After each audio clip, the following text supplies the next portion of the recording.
So, good morning and welcome to the author workshop. My name is Christiane Suthaus. I'm the one from whom you have received the emails about this author workshop. I'm a subject librarian for business and management at the University and City Library of Cologne. Today, I have the honor to welcome you to this workshop that is offered by Emerald. Emerald Group Publishing Limited is a British publishing house. On their webpage, you will find more than 300 academic journals and more than 2,500 ebook titles, and quite a lot of business cases and also social sciences cases. There's a focus on social sciences, business and management, but there are more subjects covered, like library science or engineering. For those of you who are in the field of business and management, quite a few of the journals can be found in the VHB ranking. And there are a considerable number of journals covering an extremely specialized subject, like arts marketing or industrial management and data systems, which of course are not ranked in the VHB ranking, but are still academic peer-reviewed journals of very high quality. The author workshop that takes place today has quite a history. Many years ago, Emerald saw already that researchers might need help with publishing their articles. On their web pages, you can find many different information resources for authors, and we at the University and City Library of Cologne were able to host one of their first, if not the first, author workshops in Germany more than a decade ago. I'm very glad and thankful today that we can attend such a workshop again. It's very different from the others due to COVID-19. The circumstances are, well, very different, but I'm sure that this workshop will be just as helpful as the others were. Please remember to provide me with feedback afterwards via email. Many thanks to Alison Hope and Andrea Longrich, and probably to others who organized this workshop at Emerald. And special thanks to Sharon Parkinson, who will lead us today through the many problems and pitfalls of a publication process. And she will teach us how to succeed in the journey. I want to give her the floor now, and I combine this with a request that she might introduce herself in a little more detail. Sharon, thank you. Thank you so much. Yes, so I am Sharon Parkinson. My job role at Emerald is a publishing development manager. So basically the area that I work in is educational research. So Emerald has 4 main goal areas that really try and support the SDGs, and educational research and quality education for all is one of those goal areas. So that's the area that I work in. I have over 20 years of experience of working in publishing, so it's a real pleasure for me to be here today and to try and share some of that experience and knowledge with you so that can help you on your publishing journey. So welcome to this guide to getting published. There's lots of things that we need to cover in the next 70 minutes or so, so it's going to be quite fast-paced, but the slides will be shared. The slides that I've created are quite comprehensive. I've tried to put, quite a bit of detail onto them so that you can take them away and use them. And it's also being recorded, so we will share the recording afterwards. Please feel free to drop any questions that you may have into I think it's called chat, but it may be that it's called questions or it may be called chat, but you'll find a box in your sort of toolkit there, and I'll try and pick those up as we go along, or if not, at the end. You can see that my email address is on this slide, so please make a note of that if you think that you'd like to get in touch with me afterwards with any questions. That's absolutely fine. I'm happy to hear from everyone. Okay, so in terms of what we are going to cover today, I'm going to start by looking at publication outputs from your institution, because I think it's really fascinating, and I'm sure you will too. And then we're going to touch on impact and what we mean by impact.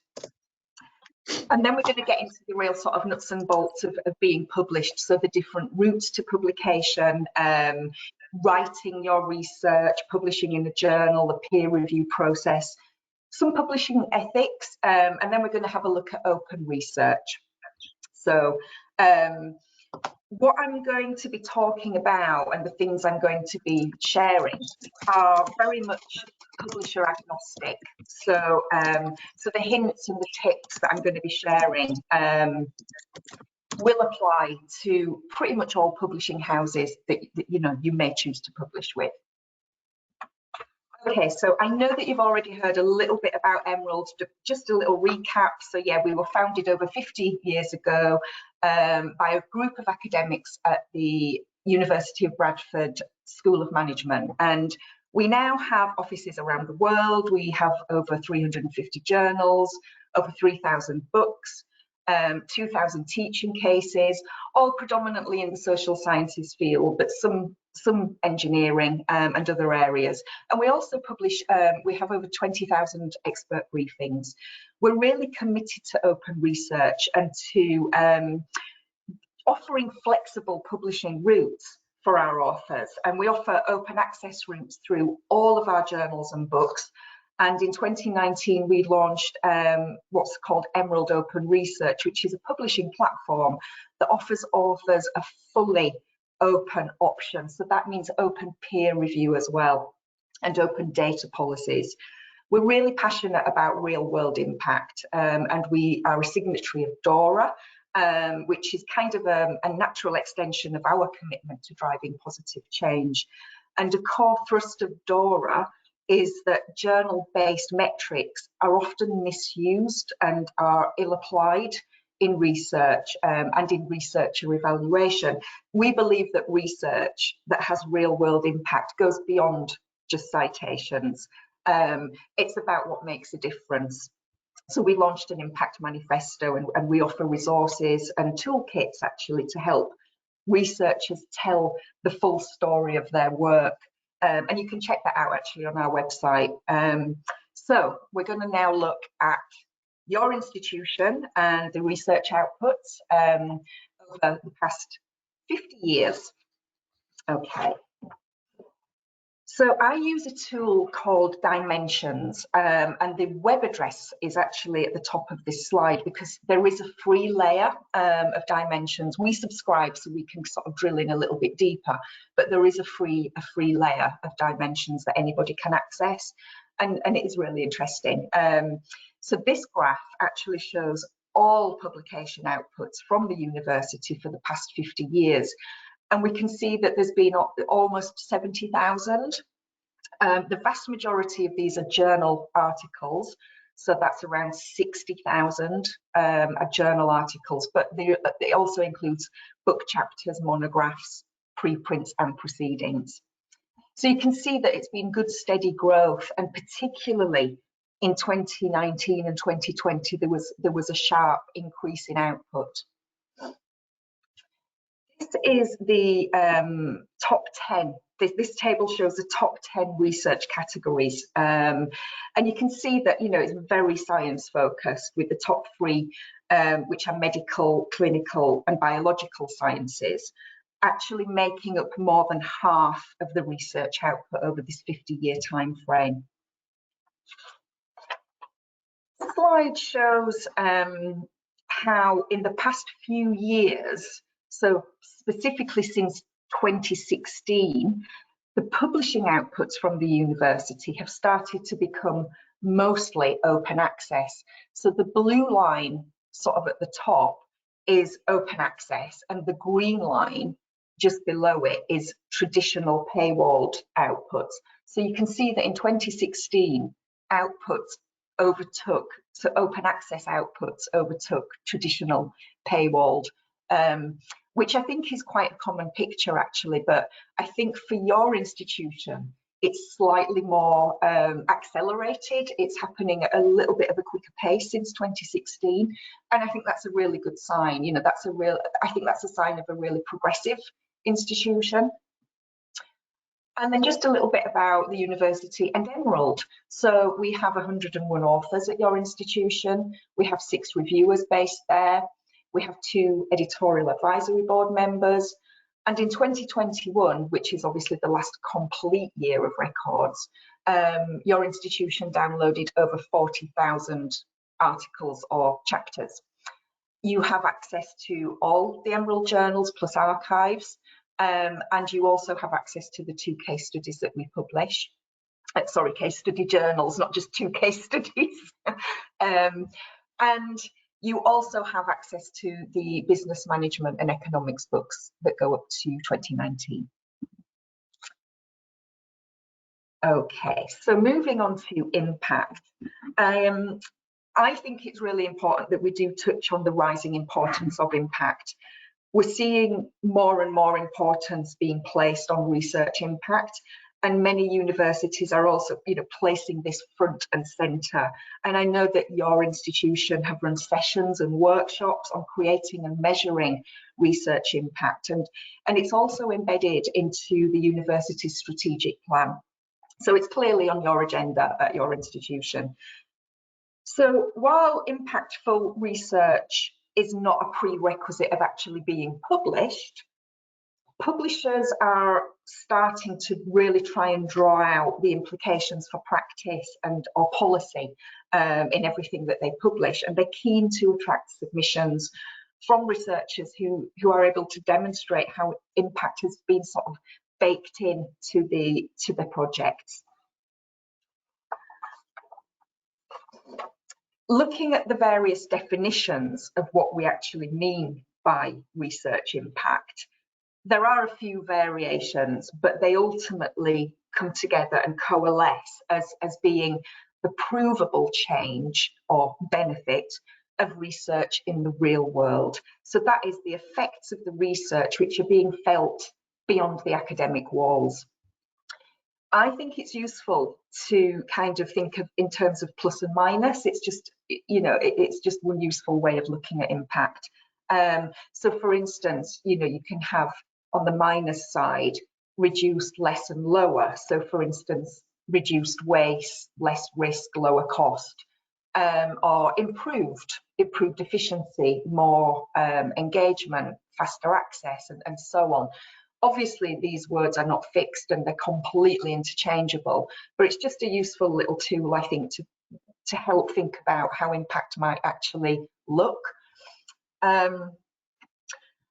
And in terms of where impact occurs, I think traditionally there was a belief that, you kind of, the research cycle looks like this. You have your input at the beginning. So this is where you set aside time for the research, you secure funding and premises and resources.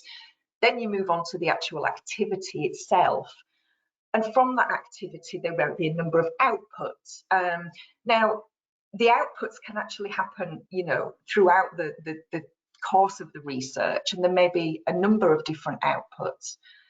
And then there will be some outcomes. Again, they can happen at any time. But this is kind of the traditional view of a linear research cycle. And then impact sort of at the end, where actual changes happen. But actually, I think it's really important to think of impact as being something that can happen at any point in the cycle. So actually, I think I really need to change this slide so that it's, it looks a bit different. But I guess this just demonstrates the different parts of the cycle. And I think sometimes output, outcome, and impact can often be confused and muddled up. So by impact, we really mean where the changes actually happen in society. And then in terms of the publishing journey, obviously the research starts at the beginning, then you think about selecting where you want to publish.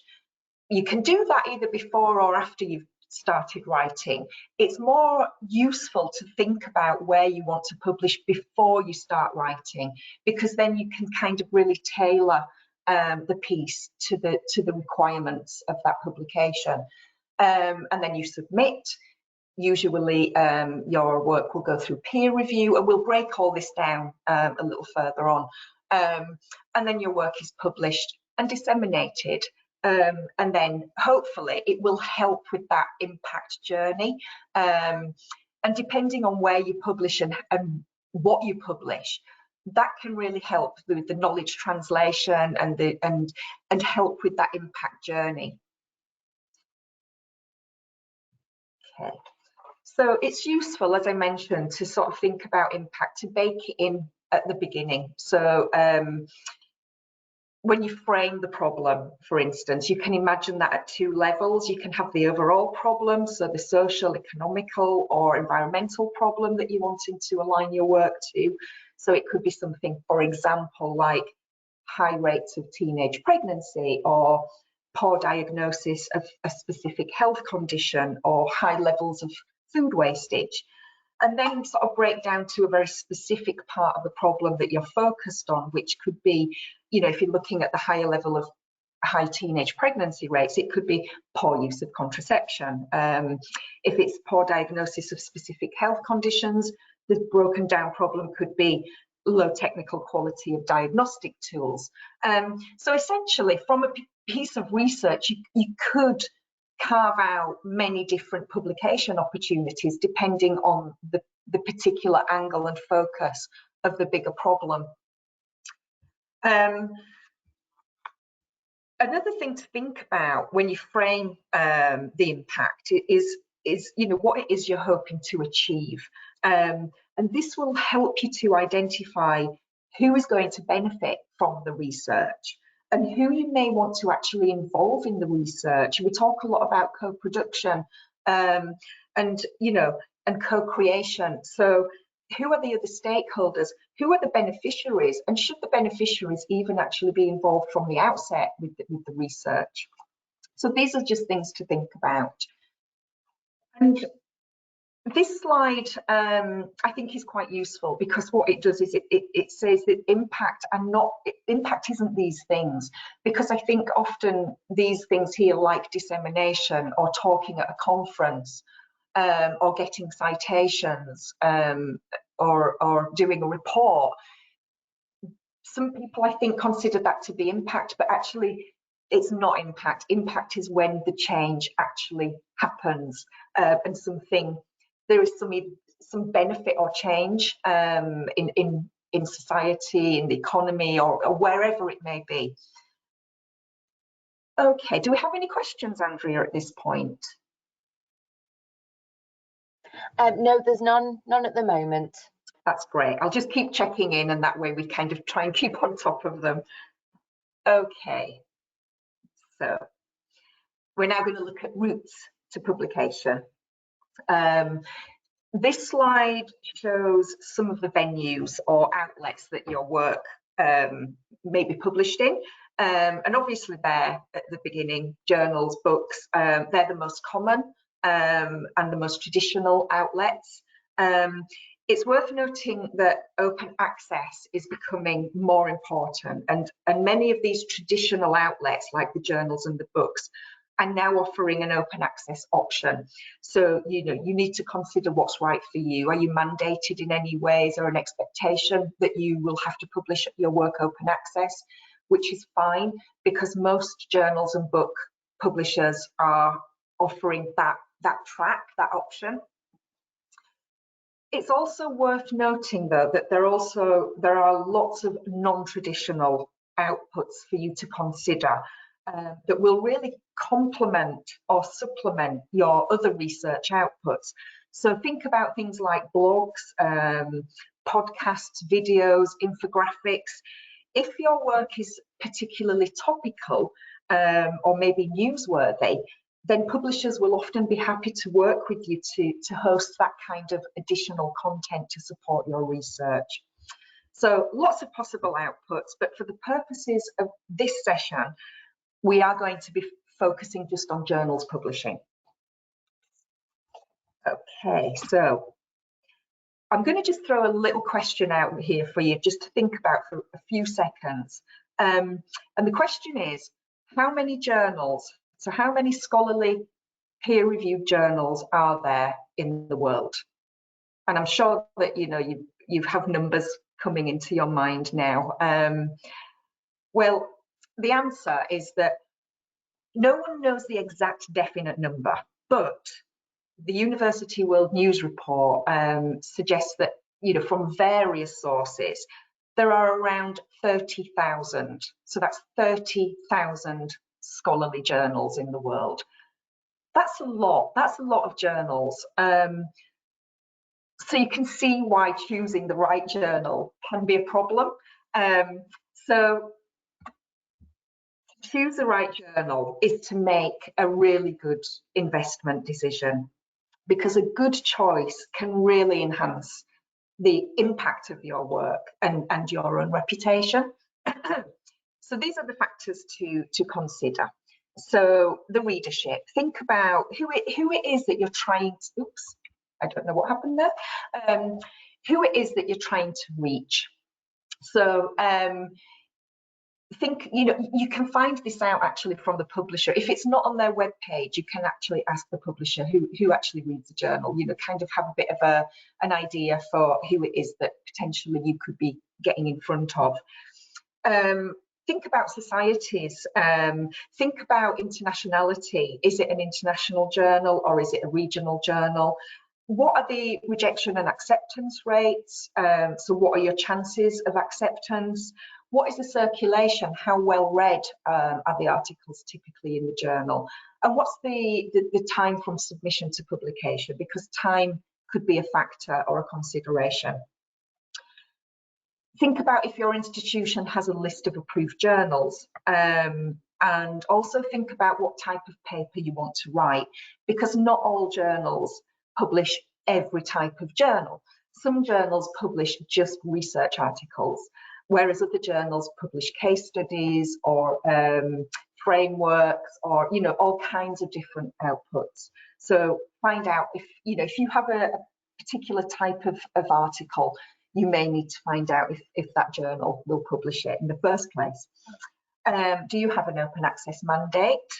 And like I said before, Emerald, and I think probably most publishers will offer an open access route through their own journals, but also through open access platforms that they also have.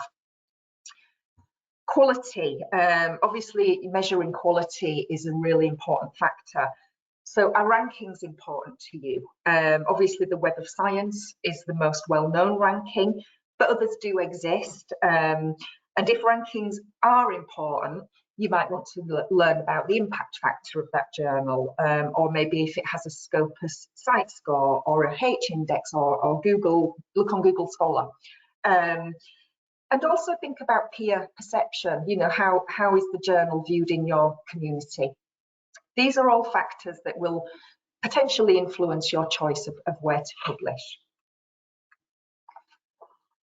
So these are some ideas around how to get started. I mean, I think that it's fairly clear for most people, you're working on a research project and that's going to be the basis for any outputs. So yeah, have you completed a project that's concluded or not necessarily completed? Have you got to a point in the research cycle where you have something that you can say, that you can publish? Are you wrestling with a problem that has no clear solution? It could be that you have an opinion and you want to publish some kind of opinion piece, or you could have given a presentation or a conference, presented a conference paper that could be potentially worked up into something more publishable. And of course there's your doctoral, if you're working on a doctoral thesis or even a master's thesis. These can often be worked into very publishable outputs. Or it could be that you just have a new idea or a new initiative that you want to explore. So now, the actual writing. And this slide here, what makes a good paper, I think is arguably the most important slide from the presentation today, because what this slide does, it concisely outlines what editors and reviewers are actually looking for in a paper. So let's talk through these. These are the things that they're looking for. Is it original? Obviously, journals are not going to want to publish things that have already been said before. So they're looking for originality. What's new about the subject or about the treatment or the results? They're also looking for relevance and extension to the existing knowledge. So whichever journal you choose to publish in, obviously make sure it's completely relevant to that and it is extending the knowledge within that area. Research methodology is obviously really important, and this is something that reviewers are told to specifically consider carefully. The conclusions have to be valid and objective. And then the way that the paper is written is a consideration for peer reviewers and editors. Is it clear? Is it well structured? And is it, is there quality in the writing? Does it communicate well? And of course, there has to be a sound and logical progression of the argument. So they're looking for, again, that's kind of the structure, I guess, and the flow of the paper. Implications have to be clearly drawn out. So whether they're theoretical implications or practical, and you can call those the so what factors. What does this mean? And obviously, it's useful to use recent references and relevant references. Think about if the paper translates well. So if this is an international journal, even if you've written a paper that has a very regional theme or focus, as long as it can kind of translate internationally and be applicable on an international scale, then that's fine, but make sure it is if it's an international journal that you're hoping to publish with. And of course, you have to adhere to the editorial scope and objectives of the journal. So make sure that you follow those guidelines that the journal lays out. And then the title, the keywords, and the abstract are also very important. You can have the most amazing paper that's been beautifully crafted, but make sure you give it a really good title. And we will drill down into these things in a moment. Okay, so structuring your paper. So obviously the title and the keywords. This is the first thing that the reader will see. So, and it can often be the deciding factor as to whether they choose to read your article. So it's the shop window. So this is your chance to pull them in, to get them to come into the store. Try and put yourself in the reader's point, in their shoes. What is it that you would look for if you were researching in this area? So a good title should have, the fewest number of words possible that really still captures what the article is about. A phrase that introduces the paper and catches the reader's eye. And keywords, obviously, that identify the focus of the work.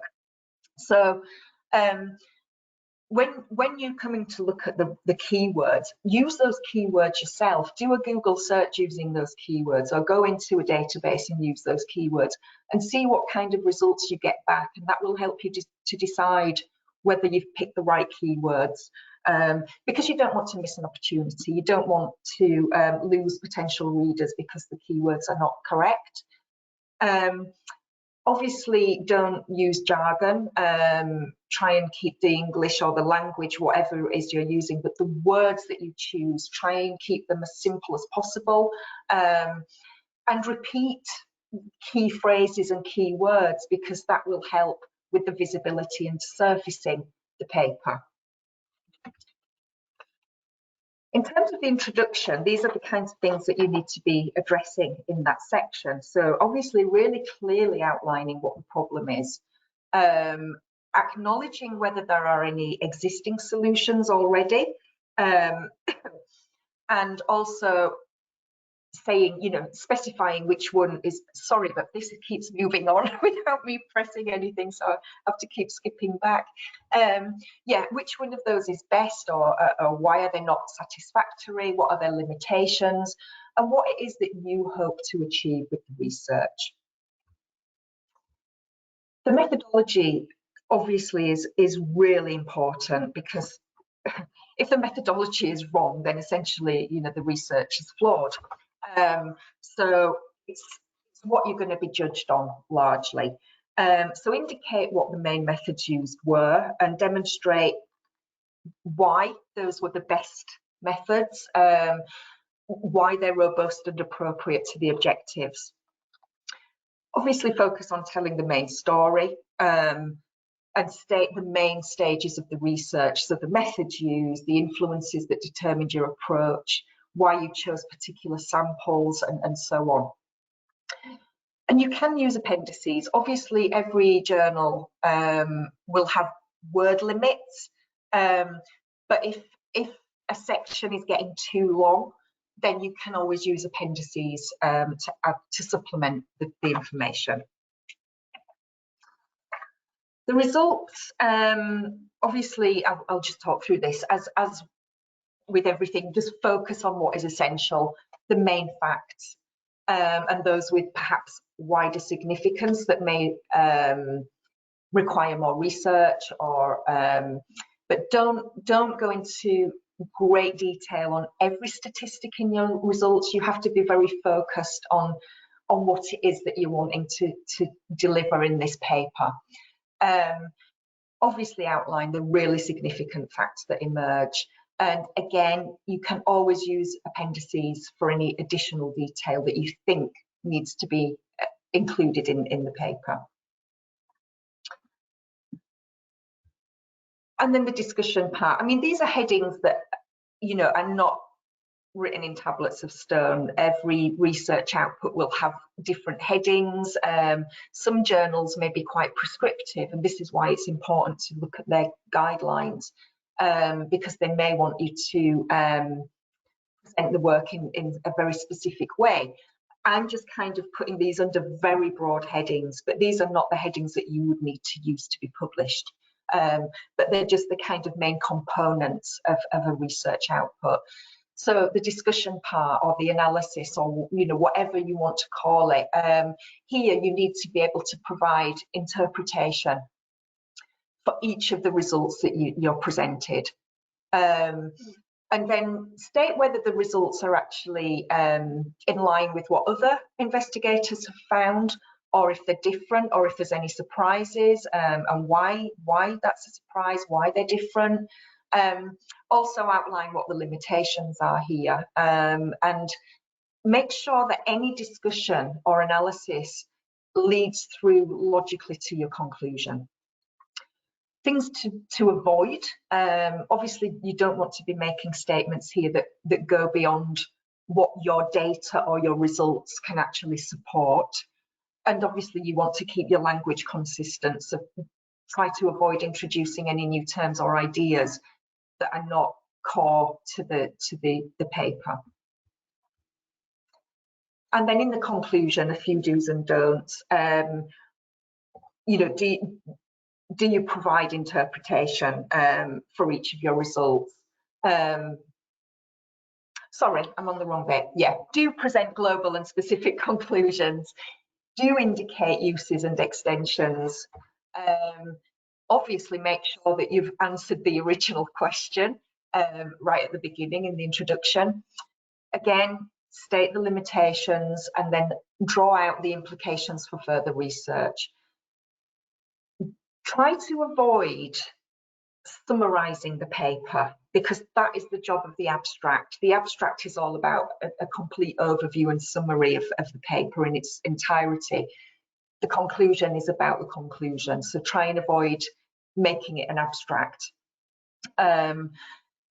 Obviously, don't start again a new topic or introduce new material at this point, and making obvious statements, and be careful not to contradict yourself. I mean, these are quite basic things, but you would be surprised at, you know, the reasons for reviewers rejecting papers sometimes are these very, very basic things. So it's always good practice to just kind of go back to basics and remember those really important basic things. And then polishing your work. Proofread and recheck at every stage. Make sure that you have full confidence in the accuracy of your research and your data and how you're communicating with the reader. So things to look for, obviously, are things like incorrect grammar and spelling and punctuation, the flow and the transition or the sense of problems. Double check, triple check your statistical content and make sure that those tables and figures are all correct and that there's no typos in there. And also be really thorough about your references. Make sure that they are complete and that they work. If you've got any hyperlinks, make sure that they go through to the right place. And consistency of the overall thing. If you have, you know, a kind of a trait that you always misspell a certain word, or your punctuation perhaps isn't great, be aware of that. Know what your common mistakes are. And obviously you can use spell checkers and things like that, but don't rely on them. Definitely use them, but don't rely on them. And the thing that I would always recommend is that you just ask somebody to read over it. And that person doesn't even have to be a subject expert. They can be anybody. And as long as, you know, I think it's a really great indication of a good paper if somebody who is not a subject matter expert can read a paper and actually understand it. I think that demonstrates that it's been written really well. So yeah, have a fresh pair of eyes look over it. One for errors, but two for sense. And yeah, if it's a non-subject expert, even better. A lot of publishers will offer enhanced author services, editing services. We at Emerald, we partner with a company called Editage, and so some authors perhaps whose first language maybe isn't English and they're submitting to an English-speaking publication may sometimes want to use these services. So that's something to think about. You know, if you particularly struggle, do think about using those enhanced services. Okay. And then we get to the point of submission. So here, a few things that you need to be aware of.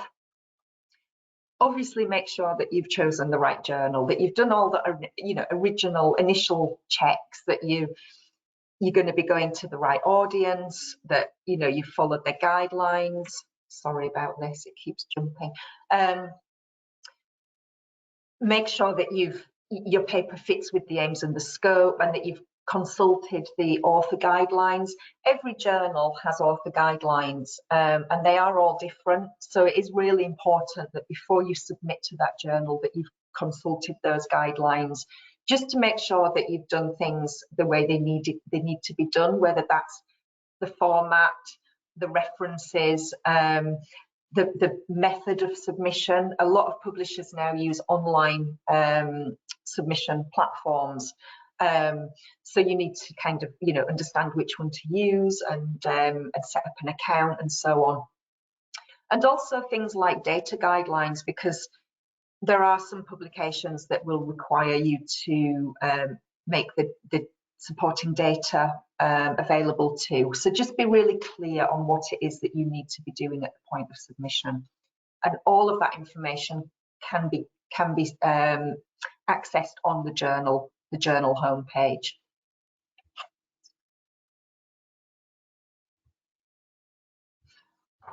Do we have any questions, Andrea, before we move on to peer review? Yes, we do. We have a couple of questions coming in. So the first one, can I submit my article to more than one journal at a time? The answer is no, you can't. We will actually touch on this a little bit later under publication ethics. No, that's actually really, really frowned upon. And so, yeah, you must avoid submitting to more than one journal at the same time. Okie dokes. And can you tell me where I can find the publication guidelines of a specific journal? Yeah, so you just basically, if you know the journal that you want to publish with, go to that journal's homepage, and there will be somewhere on that page a menu that says, they'll call it either submission guidelines or author guidelines or how to submit, or it will be definitely linked. There will be a link from that journal's homepage. So once you know which journal, just go to the homepage and the link will be there. Okay, great. And another question, are minor typos or spelling errors a reason for reviewers to reject a submission apart from the... Sorry, carry on. Yeah, no, that's fine, that's fine. Okay, next question. So with every journal having very specific guidelines, not only in terms of content, but also with regards to style and a rather low rate of acceptance, how to avoid having to majorly rewrite and tailor the paper over and over again after a rejection and before a submission to another paper? Yeah, that's a difficult one, isn't it? Because a lot of time and effort can be invested in preparing a paper for a specific journal, and then if that journal rejects the paper, there is a possibility that you may have to kind of do some more revision in order to go to a different journal. But I think, you know, what I would say is that if you are asked to do a revision, if your article is submitted to a journal and the editor puts that article into the peer review system and the peer reviewers come back with revision, whether it's major or minor, I mean, I will be touching on this actually in the next section, this peer review section, but being asked to do a revision is a really good sign. It means that if you follow the advice of the reviewers and the editor and the feedback, the chances are you will get accepted. So being asked to do a revision is a sign of, it's something to be pleased about, because it means that you're in that publishing cycle now. But yeah, I do get the point of if there is a rejection, it can be difficult and it will possibly require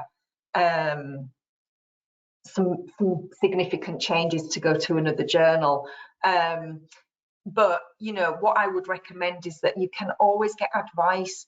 The publishers and the editors, you know, are contactable, and if you have a paper that you would like to submit to another journal, but you know you're a little bit unsure, you can always just wave it in front of the editor or the publisher before you officially go into the submission system, and get a little bit of feedback at that point, just to save, you know, doing a lot of work only to be told actually no, it's not right. Or so do make use of those contact details that you see on journal homepages, because publishers and commissioning editors and editors, their details are there for a reason. You know, they're happy to give feedback. So I mean, some of the editors are very, very busy and it might take a while, but you know, don't be afraid to just get a little bit of feedback first if you're really unsure, just to save everybody time. So that, I hope that answers your question. Okay, we've just got one more question, Sharon. I don't know whether you want to take it or whether you want to carry on, or... No, I'll take it because it makes sense to take it now, I guess, yeah. So concerning the slide on how to write a good paper, does it mean that Emerald generally does not publish pure replication studies and studies with null results? Do Emerald journals offer registered report paths? Yeah, I mean, this is we launched Emerald Open Research a couple of years ago, and that definitely is something that we encourage. Yeah, because those kinds of research outcomes are just as important, you know, as outcomes that have got, you know, real clear implications for change or impact. So yeah, I mean, it's probably less common. It's probably not something that we see very much of, but there is no reason why those things can't be published. Yeah, okay. Just one very quick one that's just popped in. Yeah. Is it also possible to send a text sample to an editor? Yeah, I think that could be done through, you could send a text sample or an abstract. The abstract is probably better because it gives a kind of an overview of the whole paper. So yeah, the title and the abstract is probably more useful in terms of getting that initial feedback. But yeah, a chunk of text from the paper itself could also, I suppose, be useful. Okay, great. Thanks, Sharon. Okay, so we're going to look at peer review now. And obviously, I think this is possibly the most interesting part for people, because peer review is the most troublesome part of the whole process for everybody, actually, not just for the authors, but it's problematic for most players, because things are never quite, you know, as easy and straightforward as you would like them to be. It's quite a painful process, but you know, it's there for a reason, and it's designed to assess the validity, the quality, and often the originality of articles for publication. So its ultimate purpose, obviously, is to maintain the integrity of science by filtering out invalid and poor quality articles. So it's serving a really, really important purpose, which I guess is why it is a little bit painful.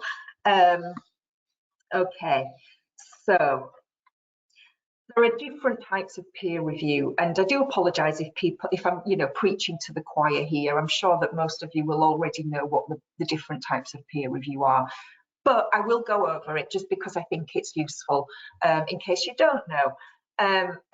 So there are 4 types of peer review. First of all, there's single blind peer review, and this is where the names of the reviewers, pardon me, the names of the reviewers are hidden from the author. So the reviewer knows who the author is, but the author doesn't know who's reviewed their paper. Again, there are benefits to this. The reviewers remain anonymous, so it means that they can speak honestly and impartially. But meanwhile, knowledge of an author's identity can help reviewers place an article in the context of an author's earlier work. So there are not many journals that operate a single blind peer review process, but it does exist. Double blind peer review is probably the one that we're all most familiar with, because that's the one that's adopted by most journals. And this is, of course, where the authors are blinded and the reviewers are blinded. So neither author nor reviewer knows one another. The names are stripped out. This is kind of, although it's not perfect by any means, it's kind of classed as the gold standard, if you like. It helps to keep the process objective, and it's an attempt to eliminate reviewer bias. Again, you know, I know it's not perfect, but it's kind of the best that we have. It's the best we can do. So this is the most widely adopted model. There's triple blind review, and this is where the identities of the author are blinded, the reviewers are blinded, but also the editor is blinded. You know, some people argue that the editor is a gatekeeper, which they are actually, you know, to a degree. So if the editor doesn't know who the author is, then they're not able to gatekeep. And there's an argument that it is actually fairer, but this is not a system that's adopted by many journals. And then there's open peer review, which is kind of the new kid on the block. It can vary in form. It could be as simple as making the author and reviewers known to one another, or it can be far more really open, and having the feedback from the reviewers published, you know, completely open, everything open, all the peer reviewer names displayed, all their comments displayed, all the versions of the different revisions of the article, you know, displayed. And this is one that offers complete transparency. I think my experience of this type of peer review, I think it's really positive. What I've seen is that the quality and the detail of the feedback from the reviewers is better than if it was, you know, blinded. You know, it just feels more constructive. That's what I'm seeing. It's not really it's not a widely operated system, but I think that as we move into a more open environment, this, I think, will be adopted more and more. Plus, there's the other benefit of the reviewers being given the credit for their review. At the moment, you know, the armies of peer reviewers out there are not really recognised because they have to stay anonymous. There are ways around that, and there are tools that we use to give credit to peer reviewers. But I think that by having a fully open peer review process, the reviewers' comments actually are given a DOI, a digital objective identifier. So they are actually citable as pieces of work. So that to me feels more beneficial for everybody. And I think we will see more of this in the future. Okay, so they're the types of peer review. This is the peer review process. Obviously in a flowchart form. So what happens is, I'm going to just try and get my pointer.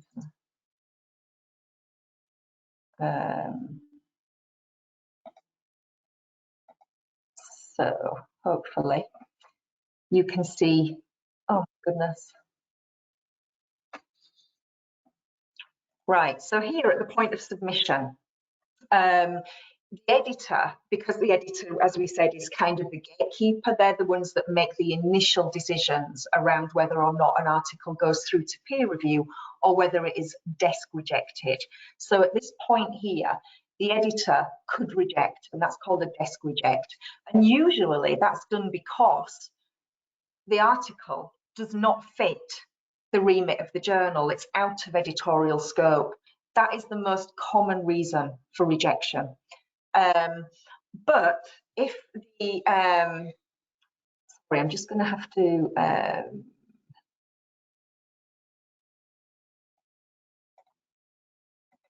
that's it. Okay, can you see this arrow that I'm moving over submission, Andrea? Can you see that? Yeah, we can, yeah. Oh, good, that's good. So at the point of submission, it can either be desk rejected or the editor can see some benefit to the paper and think that, yes, it fits with the scope of the journal. I want to put this into the peer review system. So the editor can select up to 3 reviewers and ask them to evaluate the manuscript against a set of criteria. And that set of criteria typically looks like that slide near the start of the presentation that I said was probably the most important slide, because that kind of is the list of things that the reviewers are asked to look for. So they can invite up to 3 reviewers. Sometimes they invite up to, well, 10 reviewers, depending, because it's difficult to get reviewers to commit to doing the review. So an editor can sometimes ask, you know, many reviewers in the hope that they will get 2 reviews back. Then the review takes place and the editor receives the feedback from the reviewers. And then the editor is the one who makes the final decision. So he will or she will receive the reviews and then make a decision based on what the reviewers have said. and then we'll either ask the author to revise their work, or accept, he or she will accept their work, which is very, very rare, that actually things are accepted straight away, or reject. They will be rejected. So they're the three possible outcomes. If a revision is requested, then, like I said earlier, that is actually really good news, because it means that the reviewers and the editor have seen something positive, and seen potential, and it could be that there's just a few changes that need to happen to make it publishable. It could be that it's a major revision, but either way, what they're saying is, we want to publish this paper, but you just need to make these changes first. So that is good news. That is good news. So then, if it is revised, then the editor sends the revised paper to the same reviewers, ideally, once it has been revised. We always try to use the same reviewers for the papers. It's not always possible, but that's what we try to do.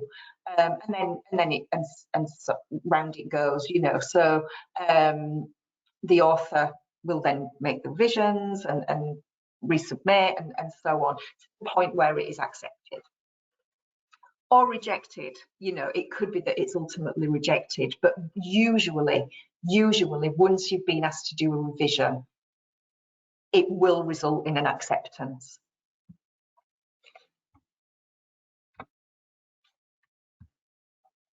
Okay. So, like I said, a request for revision is good news. It means that you're in the publishing cycle. And like I said as well, almost every published paper has been revised at least once. And even if the comments seem perhaps a bit sharp or discouraging, you know, they're not personal. It is just about trying to get the paper to be as good as it can be. So when you're asked to do a revision, acknowledge that, you know, you've received that request. Be clear on what the revision deadline is, because often with the automated systems now and platforms, you will be given a deadline, and reminders will be sent out as well, usually. If you completely disagree with what you're being asked to do, then you can challenge that with the editor. Clarify understanding if you're in doubt. If the editor feedback is in any way unclear, then seek clarification. Don't start making changes if you're not really clear about what you're being asked to do. You can also consult with colleagues or co-authors. So if it's a co-written article, get your heads together, think about how you're going to do it and who is going to do it. Obviously meet that revision deadline. Once it's been agreed and you know what it is, try your very best to meet that deadline. And this here, attach a covering letter which identifies point by point how the revision requests have been made. That's still a good idea, although a lot of this, you know, platforms now you won't be able to attach a letter, but you know, there may be an opportunity, a place on that platform for you to actually be able to draw out where you've made the changes. That just makes it a little bit easier for the reviewers in the next cycle. But don't give up, you know. That's the thing. Even if your paper is rejected, don't give up, because quite often the reason the paper is rejected is because it's just not quite following the guidelines, or you've perhaps just submitted it to the wrong journal. You know, the journal scope, as I mentioned before, is the reason most articles are desk rejected. So it could be that there's nothing wrong with the paper or the research. It's just you've not put it forward to the right journal. It could be that there's a problem with the quality, and hopefully you would get some feedback about that, and you can address that. Or if the paper motivation is weak, again, if you can get that kind of feedback, then you can address that. Or if it's that it's made an insufficient contribution to the field. But don't give up. Always try and get feedback, always ask questions, always listen, and try and improve and then resubmit when you're ready, because you know you will get there in the end. And like I said, every paper, I don't think there's any one scholar who has, you know, every paper they've written have just had them accepted. You know, that's just not how it works. So don't give up.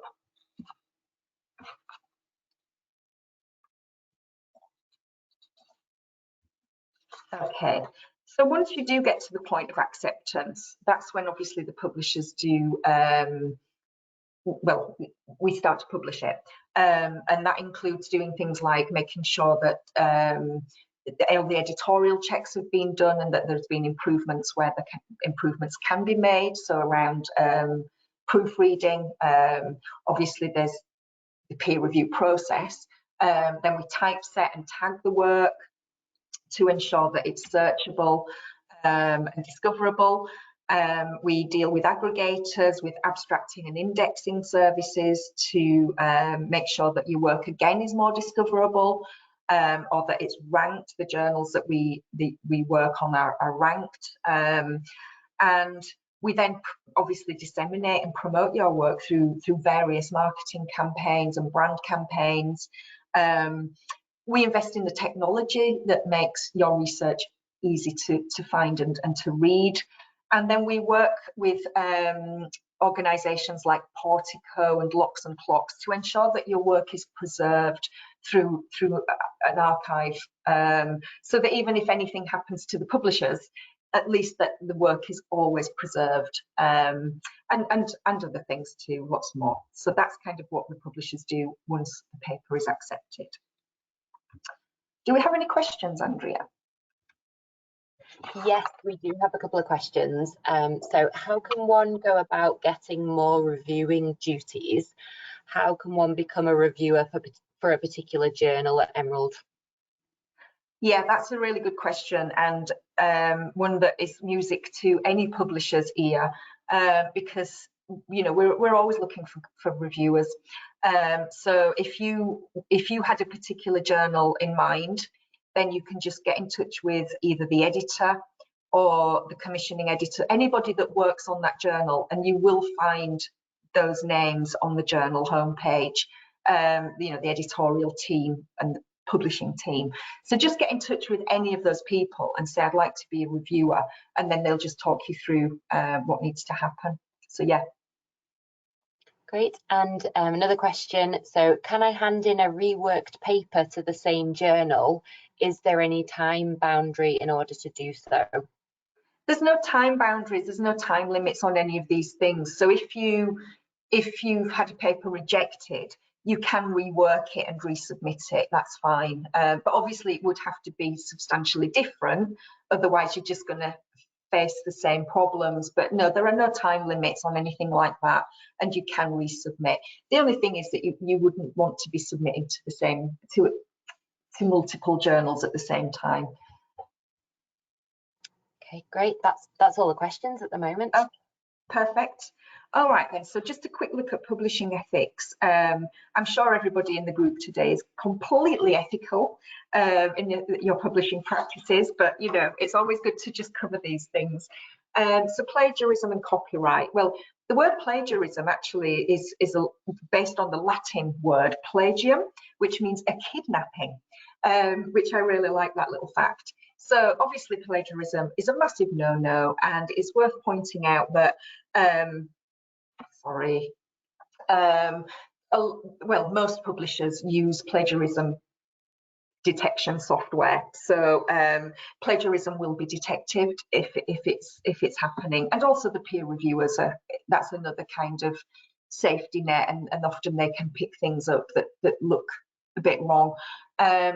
So yeah, it's important to, you know, be really clear that it will be detected. So copyright also is an important factor, as if you're using tables or any content from that's been published elsewhere, you do need to make sure that you get the permissions before you use them in your paper and submit to a publisher. So they're just two things to be aware of. And because Emerald are, we are an ethical publishing company, and we adhere to the guidelines that are set out by COPE, which is the Committee on Publishing Ethics. We advise authors, and the work we publish has always kind of gone through these processes where authors have to seek agreement between themselves. So if you're working in if it's a group that have co-authored a paper, always be really clear on any conflict of interest, always be clear on which, the order of the names that you want, who is the lead author. Obviously, you have to disclose any conflict of interest to the publisher around the work. And if you have carried out any interviews or you're featuring case studies, make sure that the appropriate permissions have been sought. And then, like I've mentioned before, do not submit to more than one journal at once, and do not even self-plagiarize. The reason that we wouldn't want, well, any publisher doesn't want you to submit to more than one journal, is because it's a really big commitment of time and resource reviewing a paper. So, if every author was to do that, it would just cause the whole system to collapse. So, submit to just one journal at a time. Wait for the outcome of that before moving on to something else. And if you are found, if it is detected, then often you will be banned from that publisher. So yeah, it's kind of, the punishment can be quite high, so it's not something that anybody would recommend you do. Open research, we've got like 5 minutes left, I think, haven't we? So I'll just very quickly talk about open research, because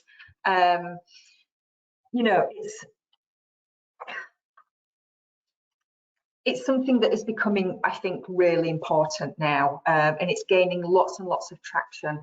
As we saw at the start of this presentation, when we were looking at your institution's outputs, we know that since 2016, it's been predominantly open access.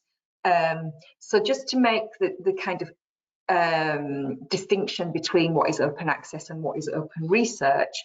So open access refers to research outputs that are made freely available at the point of use, and they can be reused because they use a Creative Commons license.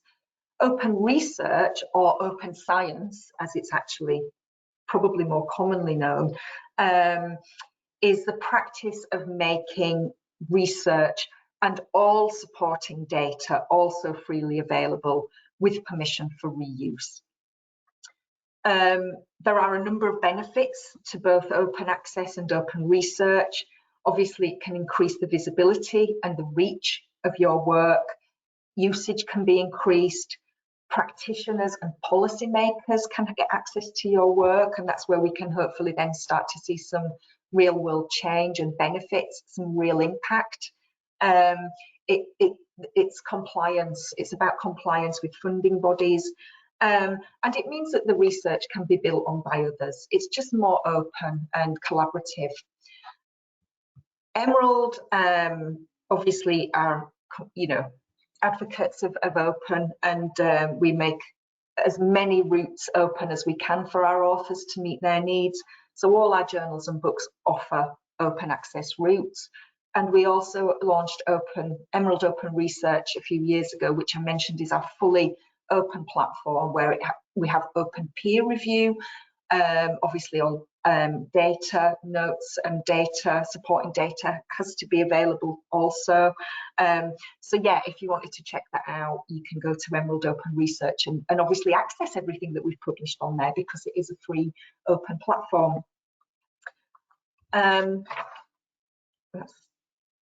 Why is it important? Why is open data important? Well, there are many good reasons to provide readers of your article with access to the data that underlie your findings, and that's because sharing data enables that research to be reproduced. So it's about reproducibility. It can reduce duplication of data collection and processing efforts. It can aid new research. It can increase the credibility of the findings. You know, there's all these different benefits, and they're all listed there on the slide. So I know that we've only got 1 minute left, so I won't talk through them all. But, you know, once you're published, once you've got there, it's about sharing. It's about promoting your work alongside the publisher as well, because the publisher has a role in doing that. But, you know, you can do things like make an announcement on a listserv, or using your own contacts on LinkedIn, for instance. You can have an email signature that you can link to your output. You can write a blog, or you can mention it on a website that you might have access to. Obviously using social media, so things like Twitter is really, I think, is popular for academic outputs. If you have a PR team at your institution, they might want to create a press release if it's a really topical or newsworthy piece of work. And like I mentioned before, think about doing some supplementary items, such as a podcast or an interview or an infographic or an animation, some, you know, just to support and supplement your work. And then in summary, think about your outcomes before you start your research. Think about where you might want to publish before you start writing. Consider the format of your research and how you want to reach your audience. Who is it you want to talk to, and what will be the best sort of vehicle for reaching that audience? Always check the author guidelines carefully to make sure that you're adhering to all those requirements. And don't give up. Just don't give up. Everybody will be rejected at some point or asked to do a revision, but you just keep going. And then share. Once you get there, once you're over the line, share your work, get your work out there, increase your profile. And yeah, good luck with your submissions. So I know we're probably a minute over, so are there any more questions, Andrea? No, that was it. There's no more questions, so we've managed to answer everybody's, I think. But I guess, as you said earlier, Sharon, will send around the copy of the slides and a copy of this recording to everybody who's attended and everybody who's registered. Yeah. Perfect. Well, thank you all very much for joining me, and I hope you've got some use from it. And yeah, please get in touch with me if you have any further questions, or you know, you want to work with Emerald in any way. Please get in touch with me. I'm more than happy to hear from you. Thank you very much. Goodbye.